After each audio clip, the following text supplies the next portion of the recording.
Morning. Today we have Leo. His name was Leroy. We've had him just 2 days. He was turned into the shelter. They carried him into the shelter because they couldn't put him on a leash, and they told the pound that they weren't able to leash him at all, so we weren't sure what that meant. So you're not going to see him in his bad behavior because he's already overcome it really quickly. We never got a video of that. But basically what he would do is if you put a leash on, he would get nervous like a lot of dogs do, and he would try to get loose from it, but instead of pulling, he would immediately go and grab it and start chewing it off. And if you tried to block him from chewing it off, he would get mad and start lunging towards you to try to grab it out of your hand. It wasn't that he was being aggressive, even though that's how it was interpreted. I mean, with a big dog like this, you kind of, you can't let them act that way. So what we did is pretty simple.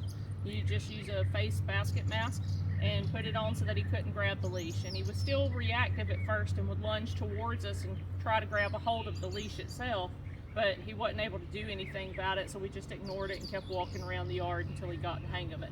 And of course, when we're walking around the yard, you want to give him a treat whenever he's doing something positive.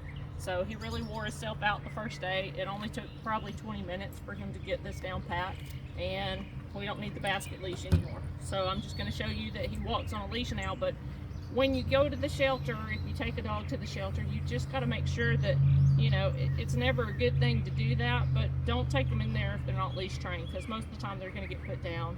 He's lucky because somebody kind of fell in love with him and convinced us to take him and work with him for a few days. So he's almost ready to go to his new home. Come on, Leo.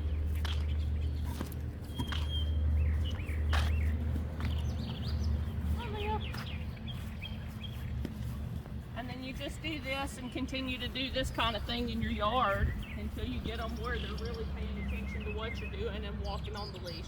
So just zigzags in circles, that sort of thing.